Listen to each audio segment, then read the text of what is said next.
All right, welcome everybody.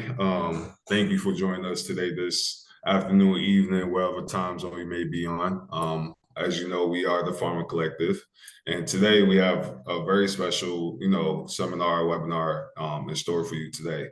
As a part of our What I Wish I Knew series, we're going through basically fellowships and basically the decision behind choosing between a 1-year fellowship and a 2-year fellowship. So just a little bit about the Pharma Collective before we start. Basically, at our core, our mission is to empower and connect many pharmacy students and advanced degree students nationwide, just by providing like a comprehensive platform for you all, like today. We do envision a thriving community, industry and biotech professionals or students who want to go into the industry and biotech industry for a shared passion. So we definitely try to inspire everybody to reach out, network, just revolutionize the way that we think about industry, we think about biotech, and help build careers and collaborate. So just a little bit about key metric, some of the past events that we have done before, embracing redirection. If you follow us on IG, you see how we have videos on how to stand out during your ABBYs. We have internship highlights. We have other industry professionals come in and tell you about what it's like in their functional areas, what it's like to be a fellow, and just look at the map. You see like what our reach is so far. Funny thing, they did forget Washington because I am located in Washington, which is crazy. So yeah, we're gonna have to change that after this. So let's go. A little bit about our team. We're gonna keep it real short so we can get to the panel. As you see, the co-founders is myself, Tati, and Matt. All of us did 1-year fellowships. Tati is the Director of Ops and Strategy, Matt, Director of External Affairs, and I am the Director of Comms and Marketing.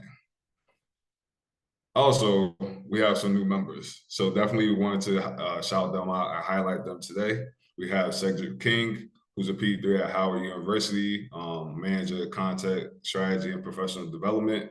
We have Sarah Udine, another manager, P4 at Temple University, professional development. Jessica Turner, another P4 at Xavier, our manager of content creation, and Louise Emma Sama, our P2 at UNC, manager of content creation and professional development. So just give our shout out to them for joining on to the team and, helping build the Pharma Collective to where it's at today. So before we get started, just want to put out a little disclaimer. The Pharma Collective is an educational platform. We're independent of any private affiliations. So anything that you hear from us or any of our guest speakers is of their own minded thoughts. That's why it's recorded. So anything that you hear today, anything that you hear from us in any future webinars is from our own thoughts, not to be, affiliated with whatever company or school we are affiliated with. So moving right along, Louise, you can take it away. Hello, everyone. Thank you for joining us. So I'm going to introduce our panelists for today.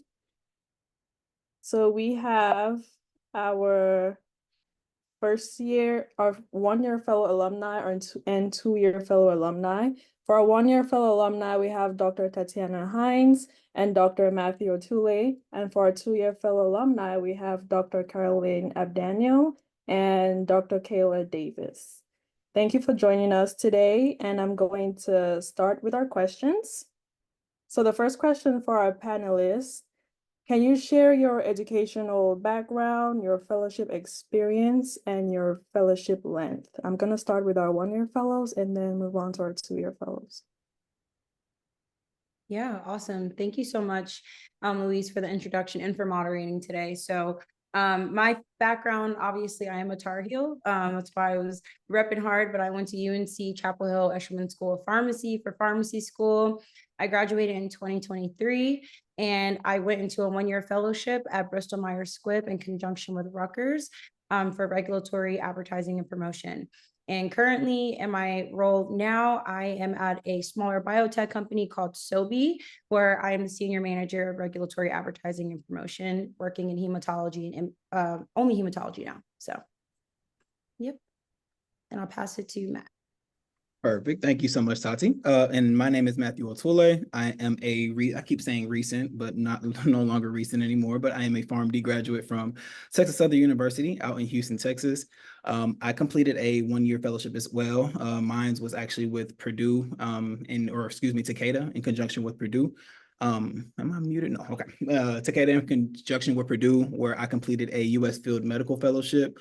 Really great experience, but I did actually end up getting a role on the medical strategy team as an associate director on the HAE team with Takeda. It's a pleasure to be here. Thank you. And moving on to our two-year fellow alumni.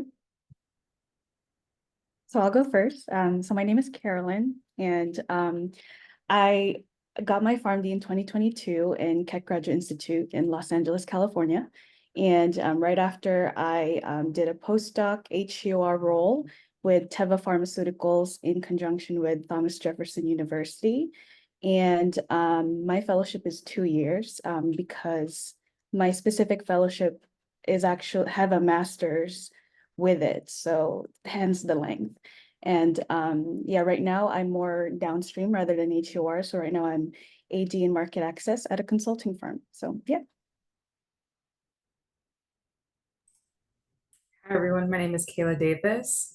I graduated from Temple University School of Pharmacy. I saw there was at least one Temple student in the chat, so shout out Temple.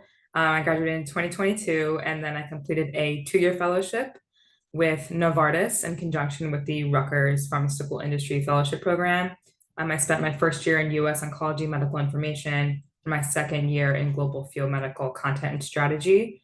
And I am now at Daiichi Sankyo as a manager of US Medical Affairs Scientific Engagement.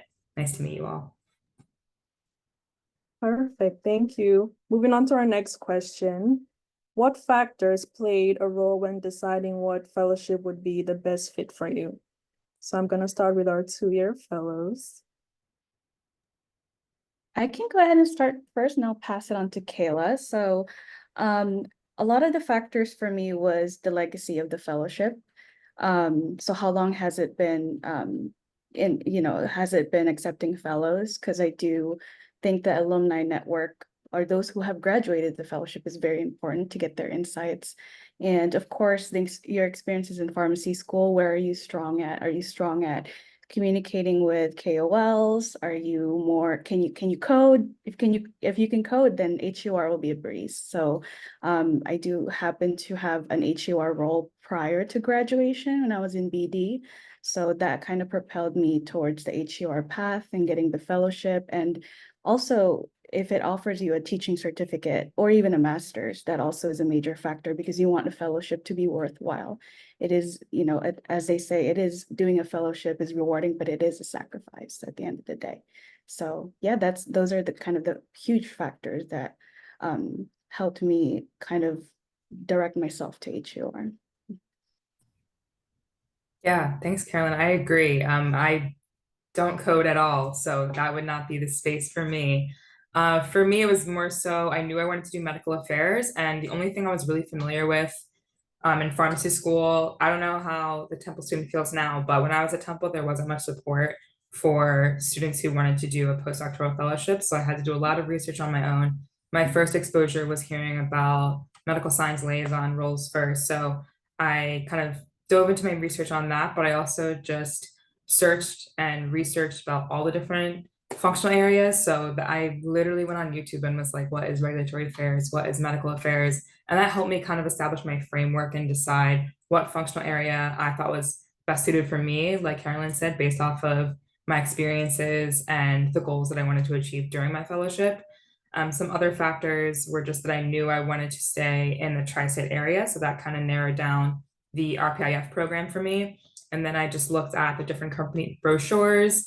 And since I was kind of dead set on MSL, I only looked at fellowships and the brochures that were recruiting for fellowships that had direct MSL fellowships where you got direct field experience, or MSL adjacent fellowships. Hence the one that I ended up in at Novartis, because I spent my second year in MSL strategy. So that's kind of how I went about it. And then of course you have your whole interview process too. And always remember that you're being interviewed, but you're also interviewing the company as well, the partner company who you're interviewing with. So it was also about fit. I wanted to make sure that I could be my full authentic self at a company that I was going to spend 2 years at for me, so I did a 2-year fellowship. So I knew that was a good chunk of time, and I wanted to make sure I could be my full self and bring my full self to work. So once I was going through the interview process, I really assessed which companies I felt like I was being the most comfortable in, and the ones I was being the most well received in. So that the companies that I felt like really were pulling for me as a holistic person and not just a number, not just a candidate, people who really saw my potential, and I could feel that through the application and interview process. So that's really what led me towards Novartis, and what made me the most confident in my decision in the end. Yeah, no, that's amazing. That's a great answer, Kayla. And similar to you, I was pretty sold on the MSL role. Honestly and truly, if I'm being honest, it was MSL or bust for me. Like if it didn't have an MSL component, I wasn't looking at all. So it having a field aspect or a field rotation, at least in the fellowship, was huge for me. And with that just kind of came off the experience that I got. Unlike Kayla, I didn't do my due diligence in understanding the different functional areas that they were. So I definitely will recommend that you do so, and not kind of get sold on a specific role now, because as a student, you still have time to figure out the exact impact that you want to have in the exact role. I think right now is just more important to figure out the functional area. So definitely agree with the MSL aspect. Another part or another big factor for me was my personal life. So I'm someone who I am a bit older, and so I already have my student loans kind of on top of my head. And there's no more deferment for me. So I kind of had to think about the paying process, and I joke around about that, but it's not really something that you kind of think about while you're going through pharmacy school, and really just kind of in undergrad as well. It's just something that you kind of keep putting off, but when it's actually time to pay, there's really no getting around that. So again, we're keeping that in mind. I knew I wanted to have a fellowship that I would be able to make my full salary a little bit quicker than the 50 to 60,000. I don't want to throw any salaries around for the fellowships, but the 50 to 60,000 salary that you typically kind of get in the fellowship. So that was a huge part for me as well. But then what was big for me was one, just seeing where the fellows ended up, like all the fellows who went to that program, seeing what they did now. And then just having some type of experience, whether that was if I had some type of experience with that company through like a business competition or anything that I did in school, or if it was an internship, or if it was someone that I knew that went to that program as well. I really didn't want to kind of just jump into an experience without anyone that I knew kind of went in there. I wanted to be kind of grounded in the sense of knowing what I was kind of getting myself into. So at least if me having my own experience, or someone that I was kind of close to, or someone that I trusted having an experience in that fellowship, played a very key part as well.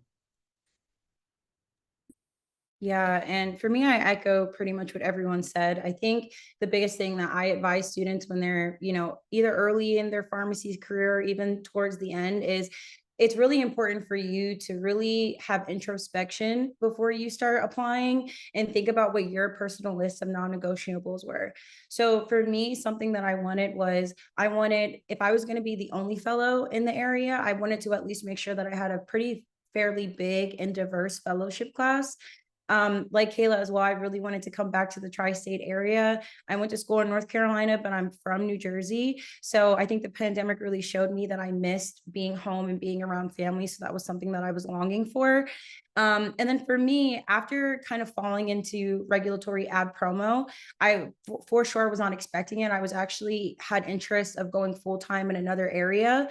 And once I had the interest in ad promo, I knew that that was really the only area within regulatories I was open to pursuing. So with that, there are only pretty much like between 5 to 10 ad promo programs that are usually active every year. So that was something that I wanted to make sure that I wanted to do. And then also with my personal life, I had a partner who was also in the end of his own academic career, and also had a residency program to where we wanted to make sure that we were able to align so that we could go there too. So some things I think that are important for students, those that are considering programs and still applying, location, family, fellowship size, the pipeline or the current portfolio for the drug, and then also just the culture. For me, my opportunities and the factors sometimes changed a little bit. Like sometimes maybe fellowship shot size didn't matter to me later on throughout the process, or when you're going between your 1 to 2 programs, if you have multiple offers and manifesting that you all will, going through and really deciding what matters to you and where you want to have your opportunity at. All right, thank you. Moving on to our next question. What advice do you have for students as they are deciding what fellowship is best for them? Yeah, I think my biggest thing was the list of non-negotiables. And then also making sure that you're preparing early. I think P3 from going into your APPEs and then the quick turnaround of the timelines for fellowship programs, it's really important that you do your homework and that you understand your own value of, you know, not only are these programs interviewing you, like Kayla said, but you're also interviewing them. So making sure that you hold on to your standards as well. And I'll pass to Carolyn.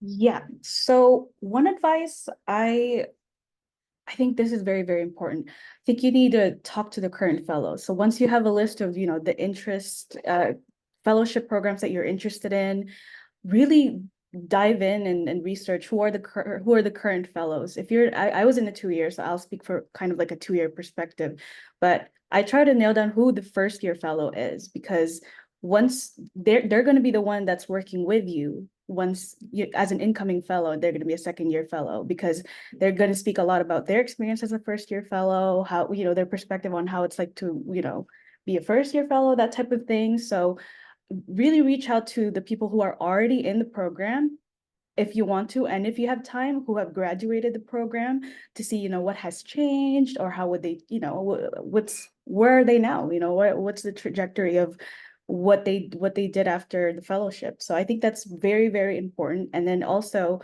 when you are, you know, networking with these people and you're going to webinars and things like that, show your face, make sure you ask great questions, make sure you they know your face, that type of thing. So I think really is also networking is very, very important. As long as you, it's really like, I hate to say it, but it's really about who you know in the industry. Of course, there's technical skills involved in everything, but the more you know, the better. If that is what I would say. I can pass it on to Kayla. You have all really good advice, guys. All things that I would say as well. Just to piggyback off of Carolyn's answer, don't freak out if you don't know someone at a fellowship that you're pursuing, because I actually reached out to every single fellow at all the other fellowships that I was applying to, but not Novartis. And ironically, I landed at Novartis. So it's possible, and don't freak out if you don't have connections, but of course, leverage them if you do have them, and try to establish them ahead of the application process.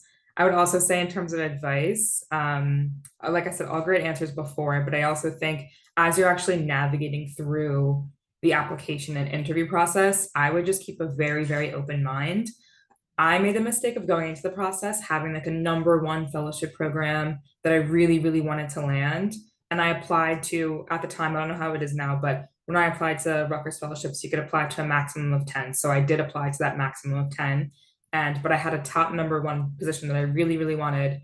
And I made it pretty far in all the roles that I applied to, but I dropped off kind of halfway through or right before the final round for the position that I really wanted. And then that kind of like threw me off throughout the process a little bit, because I didn't hear back from them. I didn't know if they were like ghosting me or not, or if I didn't get it or not. So it was really emotionally taxing for me. And it's a very emotionally and mentally draining process as is. So I just would have been a lot better if I didn't go into it having an end all be all, because I ended up with the perfect fellowship for me anyway.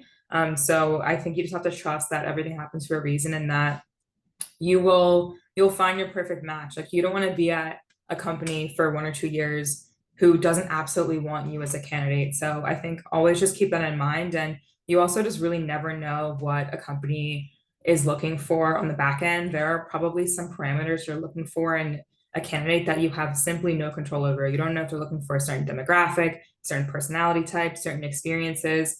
All you can do is prepare your materials, prepare for your interviews, the absolute best that you can, and then show up as your full self. And whatever is meant for you will find you. So just don't get too in your head in the beginning of the process, because I think that'll be a detriment to you throughout. But just keep an open mind, and just it'll all work out in the end.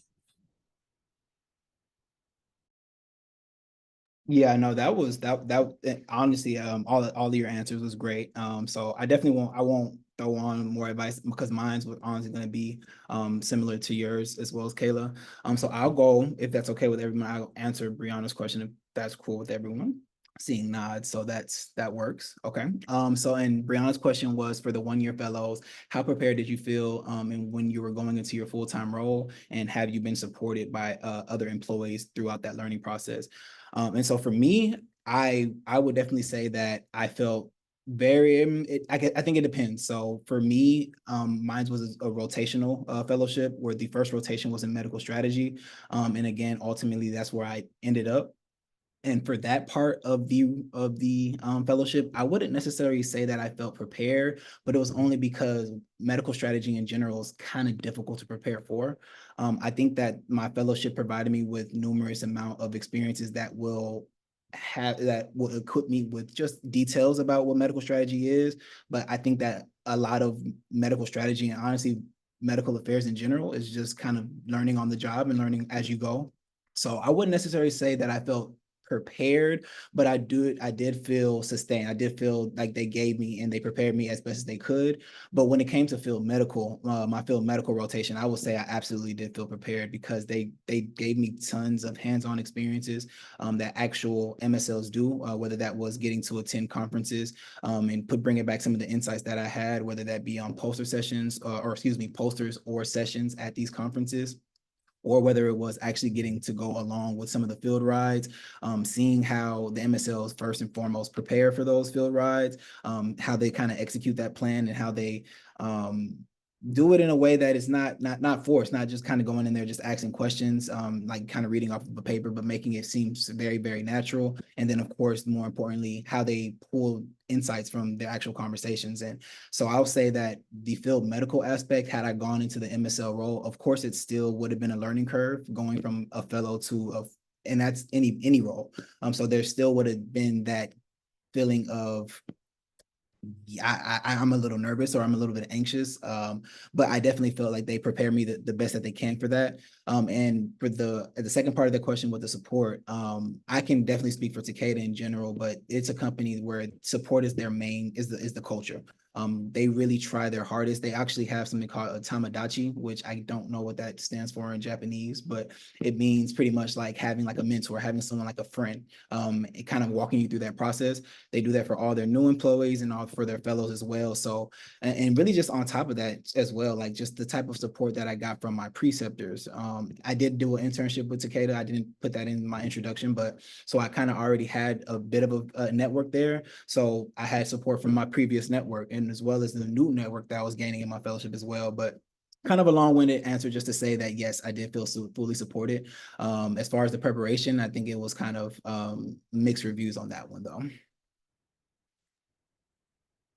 Awesome. And I will kind of like combine my answer for Brianna's of how prepared did I feel when going into my full-time role with Mackenzie's, which is, how would you describe the pros and cons of a more specialized program, since I did fully regulatory ad promo. So for me, I feel honestly extremely blessed with my situation that I had at BMS. I had 3 preceptors, and I was able to really work. And something that Carolyn said in the beginning was really doing your research on the legacy and the history of your program. So for me, BMS and their ad promo department had over 10 years of fellows of, having a 1-year fellowship was not something that was new to them. They had a really structured training program to where within 3 months, I felt like I was ready to move past just reading the regs and shadowing and starting to contribute directly to the business. So For me, not unfortunately, it was pretty much all gas, no brakes throughout the year, but I think that did prepare me. I'm sure people have seen in Fierce Pharma just where the current state of Bristol Myers Squibb is or was. And at that point, they definitely prepared me to say, listen, we may have headcount for you, we may not. So in the instance to where we do not, this is what it's going to look like at another company. This is how you should prepare for X, Y, and Z. So fortunately, they did have headcount for me, but because of my family situation, I did have to move out of the tri-state area. But when I was there, they were completely supportive of me. They helped me with interviews. They helped me go into their own network so I could find the role that I had, as well as being prepared. So from that aspect, I felt a lot of support. And then also from the aspect of just the actual experiences. So I had an interview sometimes where there were people who were like, okay, you only had 7 months of experience. There's no way that you actually were able to accomplish all of these things. But because of the robust history and the structure of BMS, I was really able to be on great products and have really good experiences to where I feel like it's helped me today to be independent after 1 year. Going into some of the pros and cons of being in a specialized program, I think that is a con to where in 1 year, I started applying for roles, I'll say sometime in March. That's usually what Rutgers recommends so that we can complete our fellowship on time. And for me, I had some roles to where I was applying for manager roles and they were asking for 2 to 3 years of experience. And when you're at your internal company, 1 year of experience, they're able to understand that that might equate to 2 years of experience because you are on that all gas, no brakes. But for me, I had to really advocate for myself and show my value and articulate my understanding for ad promo to other companies. So there were some companies who kind of, tried to lowball me when it comes to salary or benefits. So I really had to advocate for yourself, which, sometimes can be a pro and con and definitely an emotional process. But I will say a pro is that I just feel like I was really able to really focus on ad promo, and that was important to me.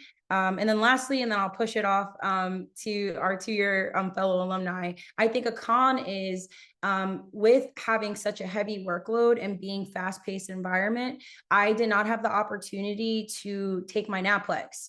So that was something that I had to pretty much like make a sacrifice on. I was also in a different position while I was in my fellowship for SNAFA. So in that moment, it was, do I want to work towards my fellowship or do I want to work and study for, I don't know, infectious diseases? So I really focused on my fellowship. And now that I'm full-time, I'm happy to make the opportunity or create the opportunity for myself to study for the NAPLEX on top of my full-time role. So, and I'll pass it off to Carolyn or Kayla, sorry.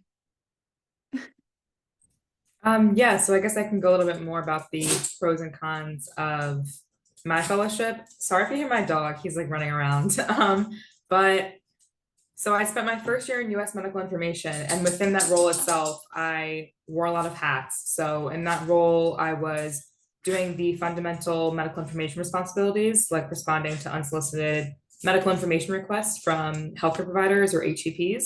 But I was also medically reviewing content that was both promotional and non-promotional for one of Novartis's breast cancer products. I was also helping with payer initiatives, so updating a lot of the different compendia and drug monographs, and working on the submissions to those compendia when we had new data readouts, et cetera. So I was doing a lot of different things in one, and I was covering the entire oncology portfolio for medical information. And then in my second year in global MSL strategy, I was also wearing many hats. I was doing kind of like 3 roles in one. It was basically like scientific communication. So I was helping with updating and creating MSL resources. So things like slide decks that MSLs use in the field, things like FAQs that MSLs use to prepare internally for their external engagements with HCPs. I was leading insights meetings and moderating those, which is usually a separate role in and of itself. So doing some strategy with that and also leading MSL trainings. And that was trainings regarding data, but also trainings regarding the resources and also a little bit of like kind of the art of storytelling and everything. So a little bit of those different skill sets that come with being an MSL. So I was wearing so many hats throughout the entirety of my fellowship. And I did go into my fellowship knowing that I was going to spend my first year in US MedInfo, my second year in global field medical strategy. And for me, I was lucky enough to stay. It just coincidentally worked out that I was able to stay in breast for both my, like, concentrate in breast for my first year and my second year, because I worked on breast when I was medically reviewing content. And then I stuck with breast. And I did MSL strategy for the breast team in global. So I really got that very nice full picture 360 view of breast from a US and global perspective.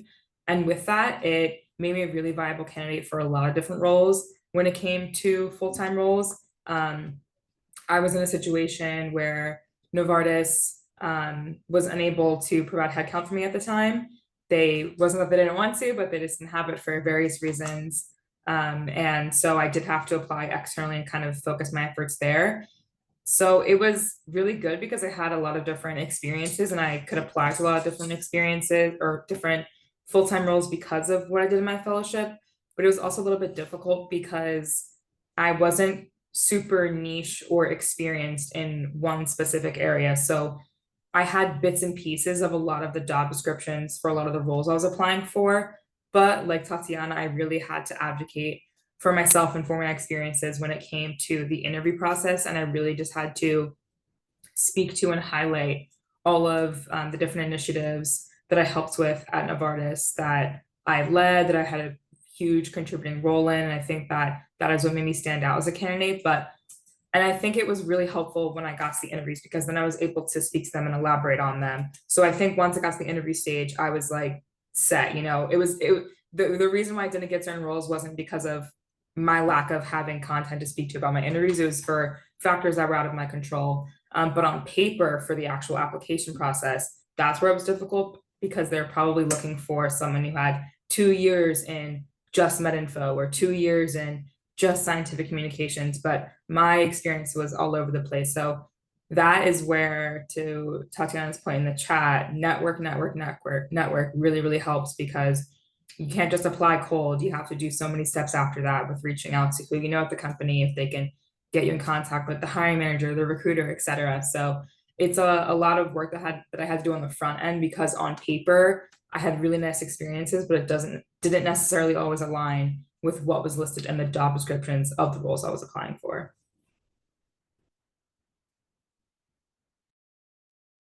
That was really, really great. Thank you, Kayla. I don't think I have such a organized rotational, but my thing is my fellowship is rotational in the sense that on the first year for HEOR, for HEOR, there's different, databases that you need to experience, essentially. You need to have experience analyzing claims, and you need to have experience analyzing hospital data.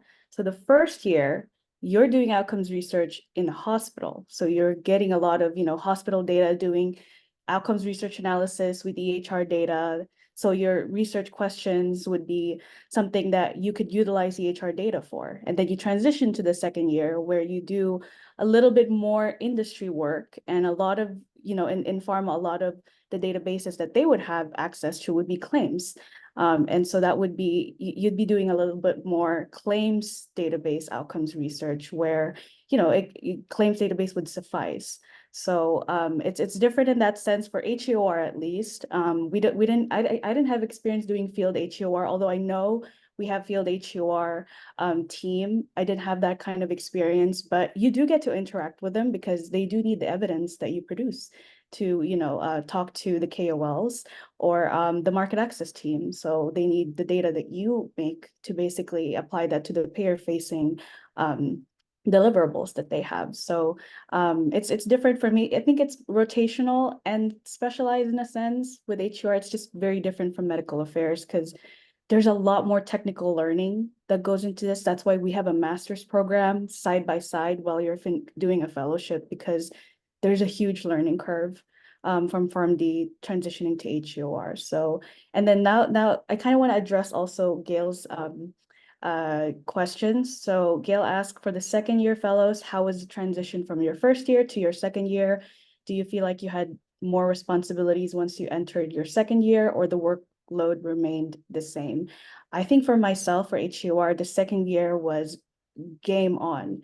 it was a different ball game for me, because that's when you really have to prove that you are a good candidate for the company that you are being a fellow for. So even though you are contracted by the school, you're now going to have to prove yourself in front of executive C-suites, whatever team you have to, whatever team you're going to be a part of. So for me, that was really, really pivotal. And not only that, I also got to network. So the networking is much more active at the time.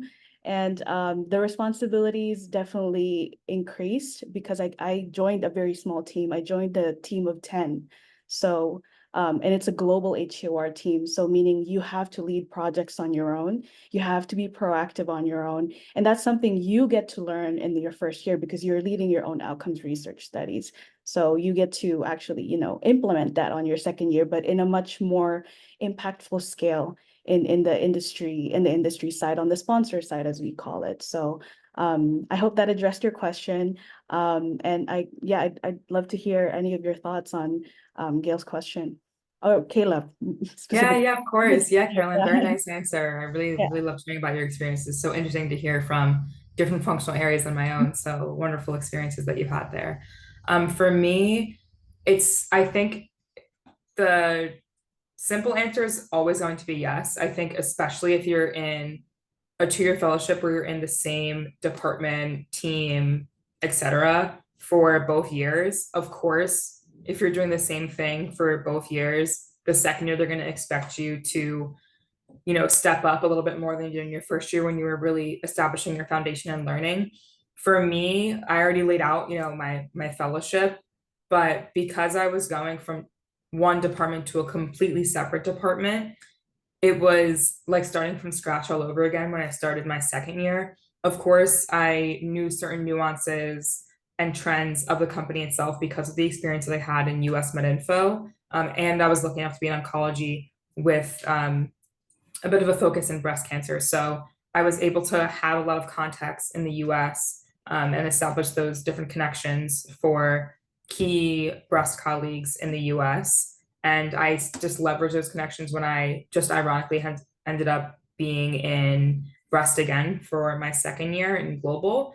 But it was a completely different, playing field in global versus the US. And I definitely had a heavier workload. I had a lot more responsibility. I was leading calls for MSLs, and there were like 200 plus global MSLs and headquarters field medical colleagues on the line for almost every call that I led, whether it was an insights meeting or an MSL training. So the stakes were definitely higher in my second year, and I got a lot more visibility and exposure. And I don't think I would have been ready for that type of role had I not been in US MedInfo for my first year. So I think looking at the structure of the fellowship is very important too. If you can see something like that, I do think if you have a US and global experience, getting that US experience first before you go to global, if that's what the fellowship offers, is really great. I would not recommend the reverse. Any experience is good experience, but I just think from a building perspective, it really helps me to go from that US to global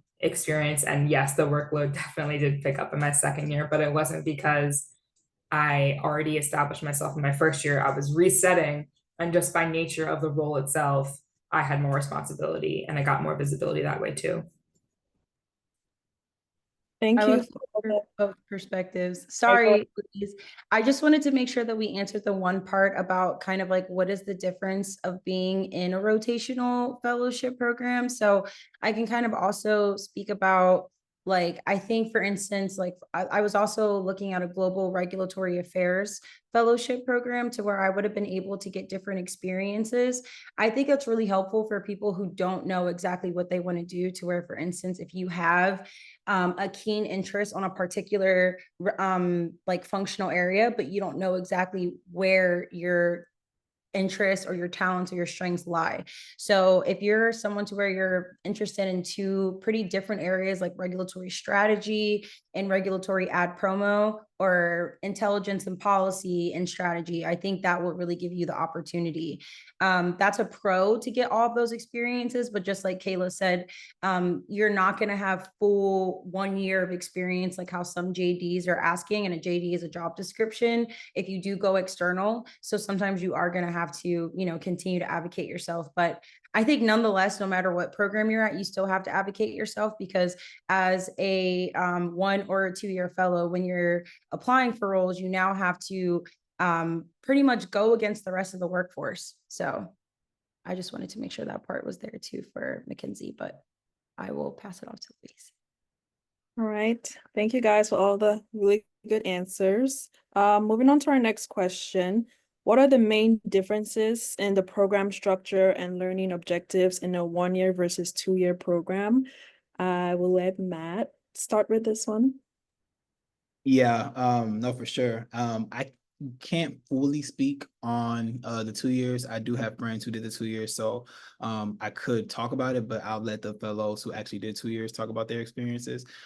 In a 1 year fellowship, though, I would say the differences is obviously everything's a little bit more sped up. So I would say that there's a bit, depending on the program, there might be a bit more of a blueprint when it comes to a 2 year fellowship versus a 1 year fellowship. And that could be a pro or con. I think just kind of depending on the person that you are and how you like. Some people do like structure. Some people like kind of not necessarily winging it, but having the authority and the power to do and learn the things that they wanted to. So I would say with a 1 year fellowship, it wasn't structured. It wasn't organized in a way that they knew exactly the specific projects that I'll be working on. They definitely knew the rotations. They knew the timing of the rotations and things like that. But as far as like what I will be working on, it literally was just what was going on with the company. And so I saw that as as a great thing, because I'm someone who I learn off of being able to have the space to do kind of the things that I'm interested in, and not being forced to do anything that I'm not necessarily interested in. And even speaking for Takeda, it was actually supposed to be a 3 year rotation. It's supposed to be it's supposed to be 3 rotations. The first 6 months was supposed to be in strategy, first 3 months strategy. Next 3 months was in value and evidence and generation, which is pretty much like HEOR. And then the last 6 months was supposed to be in field medical. But again, them giving me the space to kind of learn what I wanted to learn, I extended my strategy into 6 months and then the field medical into 6 months. So again, I think that there's many differences between the 1 year and the 2 year, but I think that again, one of the spaces or that creates a difference is just being able to have the ability to create your own experiences in a 1 year versus a 2 year. And again, if that wasn't your experience, please, Carolyn and Kayla, please correct me on that. But just more so, again, kind of speaking from my own and some of what my counterparts told me as well. Yeah, and from the 1 year perspective, I definitely echo Matt. It's a lot more specialized. You're there for your one area. So for me, I was ad promo the entire way through. I did have interest in participating in some type of stretch assignment. Honestly, they told me like, you know, once you're fully independent, we can talk about you going into a stretch assignment role. But even once I was fully independent, your workload just continues to pile up and you pretty much still really don't have time for that. So I think that's the one commitment that you kind of have to make when you're going into a more specialized area, is that if you are having inclinings of wanting to do a stretch assignment elsewhere in the future, that maybe that's something that you have to prioritize when you have a full-time role versus when you are really trying to get those important experiences as a fellow.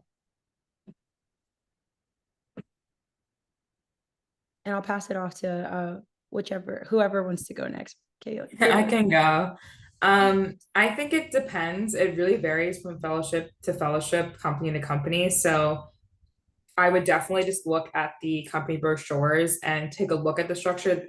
Usually in the company brochures, like they are gold mines. They have in there everything related to the fellowship, including the existing fellows, alumni, but also what their objectives are as a company. They usually have like mission statements and values and kind of like the history of their own fellowship program. Like Tatiana was saying earlier, that hers, had like 10 previous fellows, so she knew it was a well-equipped program. They usually say like the year it was established and all of that good stuff. They love throwing out stats and everything. So definitely look through the company brochures and look particularly at the programs and the positions that you're interested in, because it will be very explicit and lay out what your program will look like.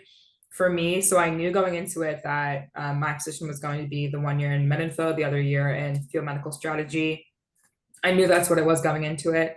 And Novartis also very much was advocating for fellows, particularly second-year fellows, to do a three-month rotation if they chose to do so. It was just something that you had to really speak up about and be clear with your preceptor about, and it was going to be assigned based off of business need and what your goals were. I was thinking about doing one in field medical as an MSL, since that was kind of what I wanted to do before I even started the fellowship, but it didn't really work out for me for so many reasons.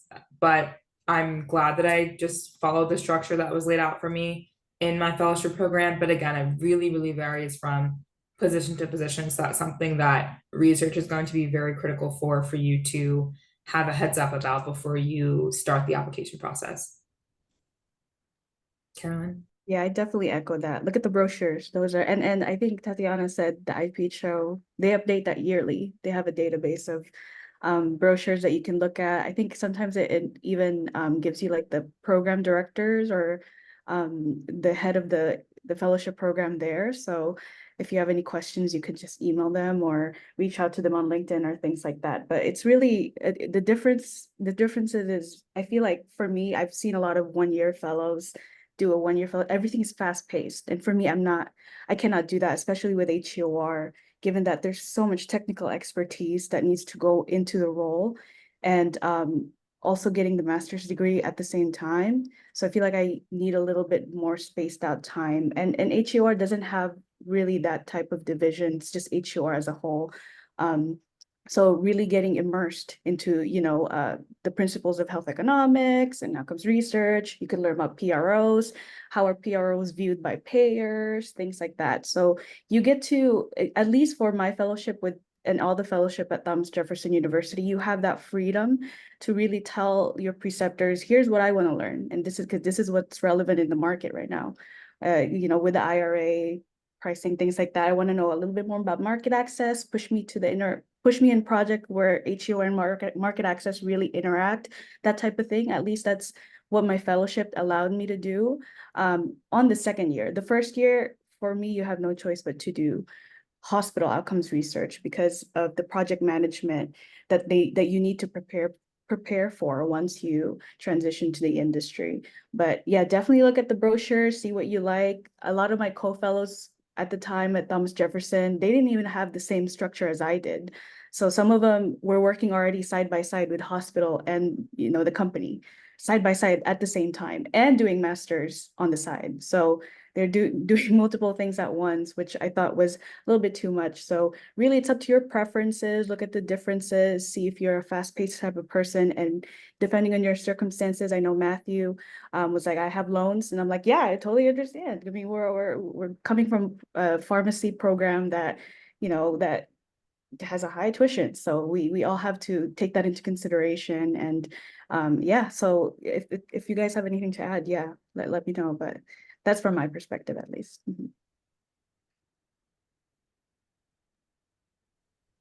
Is it Louise? Am I passing on to Louise for the next question?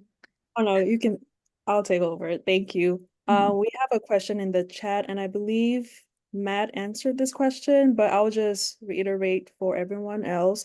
So Gabriel asked, how did you navigate receiving offers from independent or non-AIFA programs before the AIFA official offer dates? So, Yeah. okay. Awesome. I can read Matt's answer and then kind of go for my personal experience, because I also kind of had to figure out if I wanted to accept an offer from a non-AIFA program and, wait it out for BMS. So pretty much Matt first said, great question, Gabriel. Honestly, it's tough because offers usually have a deadline. There really is no right answer, but I would say make a judgment call. I would say pray on it. I would also say to be real with yourself and where you feel your candidacy stands with the other programs. It's hard to turn down the offer, so I truly wouldn't unless I knew for sure I was getting the other fellowship. And how can you ever be so sure? So for me, I pretty much 100% echo Matt. So in my situation, I also prayed on it. I also just kind of tried to really understand what the pros and cons were, because the two programs I was at, I loved, that I was deciding to, but they were two very different programs. So I had to really sit down and imagine myself and say, okay, if I'm a fellow here versus a fellow here, what is my experience going to be like? So for me, I thought about setting. One was a fully remote fellowship, and the other one was BMS. And also, I think the biggest advice that I just have with that too is really communicate with fellows that are in the AFA agreement. Coming from a program that was following the AFA agreement, you can't say like, oh, you are going to get an offer, but you can have communications and kind of read the room to really understand if you feel like you're going to be a top candidate and if you feel like you would prioritize them. So overall, you definitely are taking a risk. That was something that I decided to do because after having conversations with the fellow at the time, I felt like I was still in a strong standing. And if I didn't get BMS, I still felt like I would have gotten an offer elsewhere. So again, you just really have to dig deep and have introspection. I think when you are applying for roles, you have to have a lot of introspection during the fellowship season, and just really be self-aware. And also talk to your network. Again, network is net worth. Talk to your mentor. So I had to speak to almost every single mentor that I had because you really have 48 hours typically to make a decision before the offer expires. And I just asked them, like, what do you think I should do? Is my mindset in the right place and things like that? So I'm not sure, Carolyn or Kayla, if you have anything else to echo with that. I didn't have that the AFA thing when I was applying for fellowship, but I do know that my school, Thomas Jefferson University, they can't participate in AFA because the pool of HEOR students or people that have interest in HEOR is quite niche. So it's hard for us to really wait it out, you know, we have to start early. I believe last year when we recruited for our first year fellows, the fellow accepted before October. We were early because we know a lot of there's only a little bit of HUR programs. Majority of them are in the tri-state and the East Coast. So we really have to start early to get good candidates. And the good candidates are the ones that are extremely well prepped and they have been prepping for this for a long time, and have connected with us since they're P2s, P3s, that type of thing. So yeah, we don't participate in AFA because of the technical expertise and the niche of the candidates that we look for. So yeah, I didn't have that. And for me, if I just accepted once I heard that Teva and Thomas Jefferson was one of my top 5. So once I got a yes and that went my top 5, I was like, yeah, yep, sign me on board. From Yes. LA to Philly, I will move everything. See you there. Yeah, so I moved from coast to coast. So for me, this is a valuable experience. Any fellowship will be a valuable experience, and think of it that way. Anyone coming out of a fellowship will be very competent in the industry. So keep that in mind. Keep an open mind. And I know Kayla said, you know, be open-minded when it comes to like your top 1, top 2, top 3, top 4, top 5. Have a lot of top 1s is what I'm saying. And to really get the experience that you need prior to really going into the industry. Yeah. Yeah, definitely, Carolyn. I do not blame you for jumping at that offer. I was not in that position. All the offers I got were within the Rutgers Fellowship Program. So luckily for me, I wasn't in that position, but I did precept a student who was in the position where he received an offer from a company who was outside of the AIFA program while he was still interviewing for the Rutgers fellowships. And he did the same thing as Carolyn. He kind of jumped at that offer, but it worked for him for his personal situation. And it was just an offer that he couldn't turn down because he felt comfortable with the company.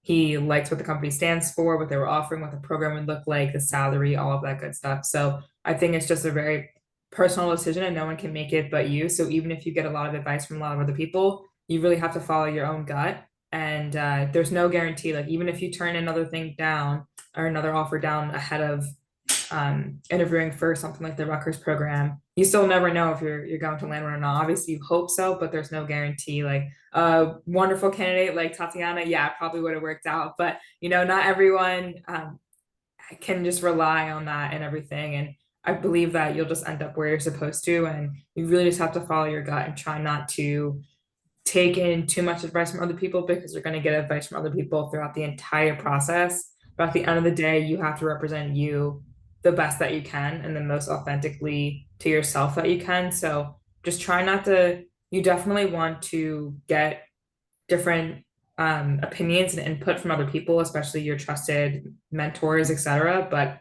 at the end of the day, you have to make a decision for yourself. So just know that the ball's in your court, and you kind of just have to trust your intuition. Thank you so much. I want to thank our panelists for today. I definitely learned a lot. I believe this was very insightful, and I hope everyone else did as well. I'm going to pass it over to Joe.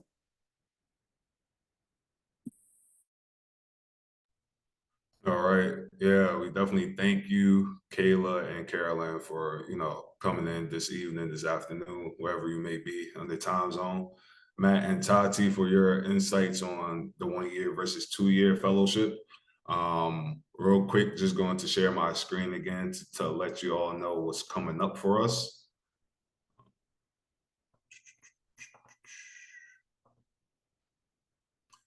So yeah, upcoming event that we have still in the realm of fellowships. We are partnering with UCB to host them, and so as they go over their fellowship program. So just go give y'all probably like 1 or 2 minutes for those who are interested in joining. Just go ahead and scan that QR code if you can. But just to let you know, we will be posting it on IG, posting it on LinkedIn. September 26th, 6 p.m. Eastern time, 5 p.m. Central, 3 p.m. Pacific time. Quick mistake, but yeah, thank you all for joining. If you have any additional questions, feel free to reach out to any of the panelists. You can connect with them on LinkedIn. You could connect with the Pharma Collective also on LinkedIn or on IG. So feel free to reach out to us at any time. And thank you all again for coming. Thanks, everyone. Thank you. Everybody, good night. Good night. you. Thank Bye. you.